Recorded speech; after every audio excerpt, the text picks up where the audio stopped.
Welcome back everyone.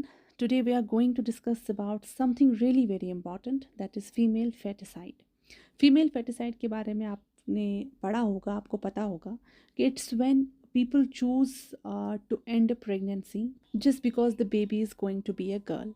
ठीक है, जब हमें पता चलता है कि जो बच्चा पैदा होने वाला है वो लड़की है तो हम उसको मार डालते हैं। ठीक है, माँ की कोख में ही उसको मार डालते हैं, उसको फीमेल फेटिसाइड कहते हैं।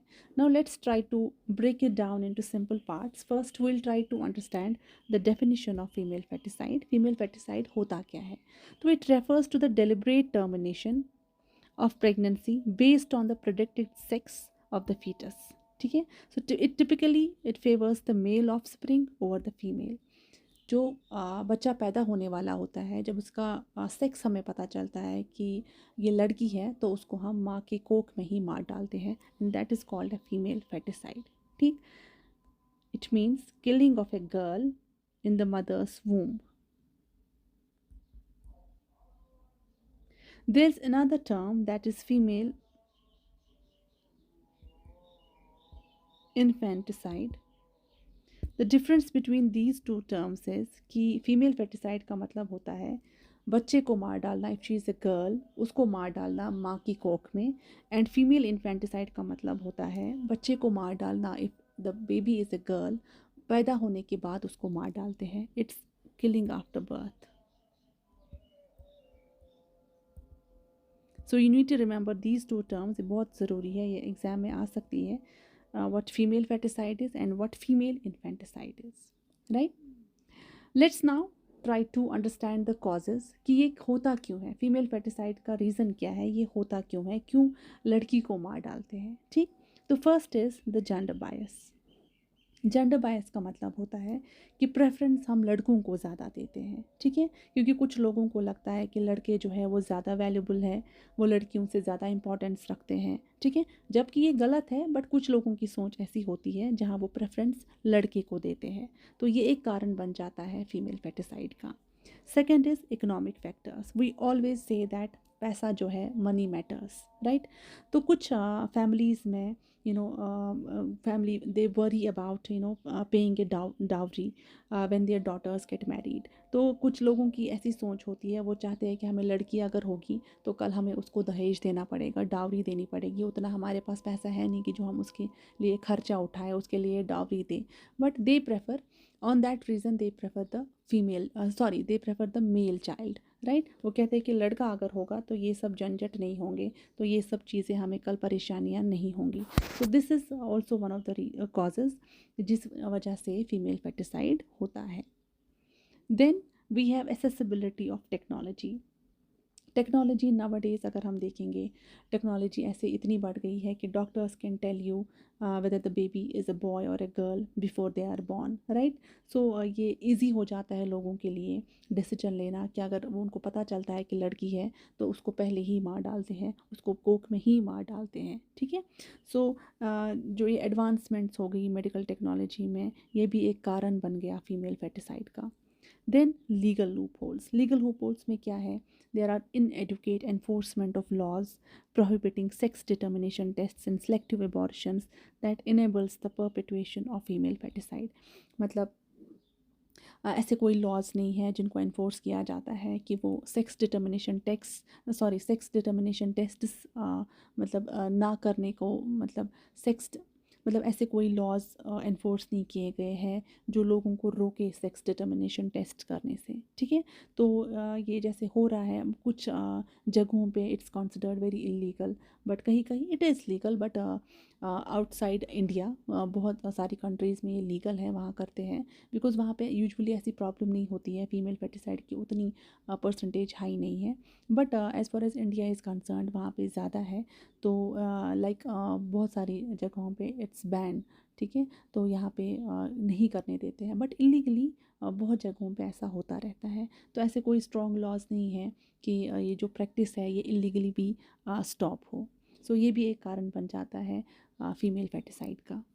Then we have patriarchal structures. Patriarchal का हमें पता ही है कि they are the It's relating or it denotes a system of a society or the government that is controlled by men.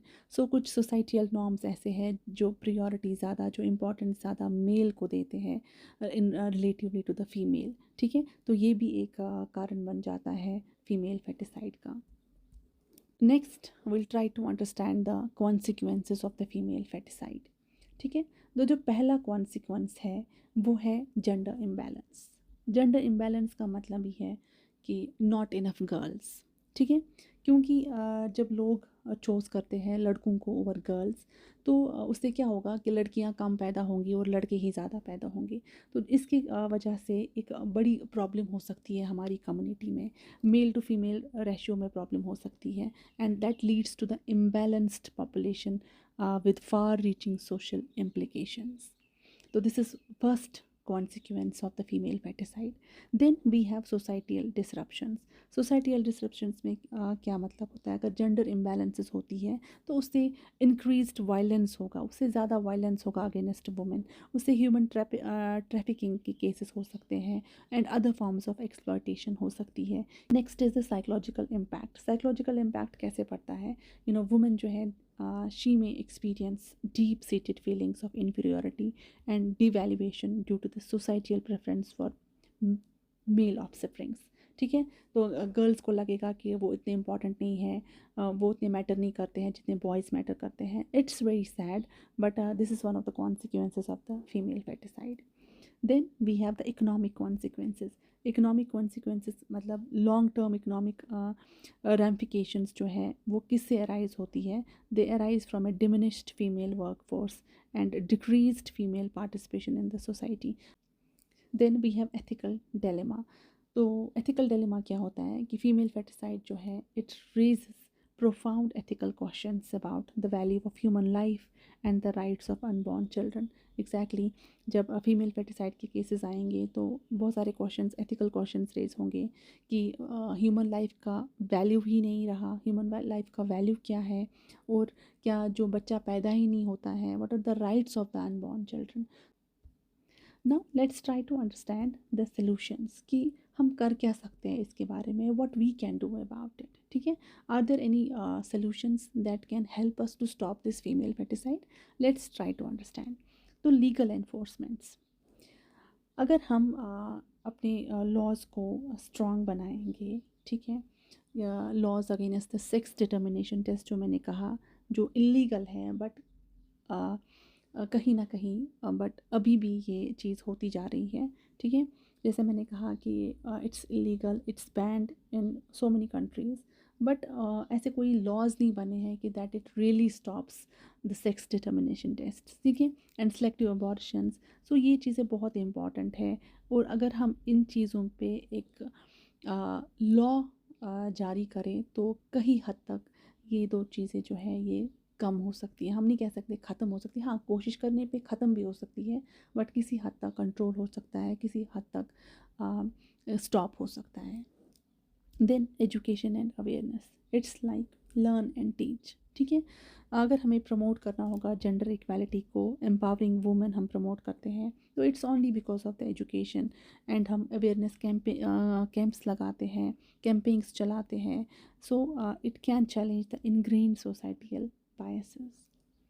Then we have economic empowerment. So providing economic opportunities and support to women, this can reduce the economic burden associated with the female children, right? Then we have community engagements. So mobilizing communities to reject the gender discrimination and promote the value of every child regardless of the gender, it is very essential. Next, we have healthcare reforms. So, to ensure the equitable access to healthcare and monitoring the medical facilities to prevent the illegal sex determination tests, they are the vital steps in combating and stopping the female feticide.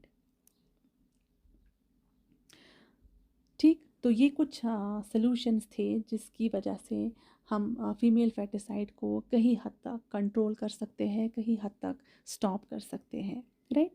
To conclude, female foeticide जो है एक complex और deeply ingrained issue है. ठीक है, तो इस issue को एड्रेस करने के लिए मतलब पहले हमें इसके रूट कॉज तक जाना है, then we have to implement the multi faceted solutions.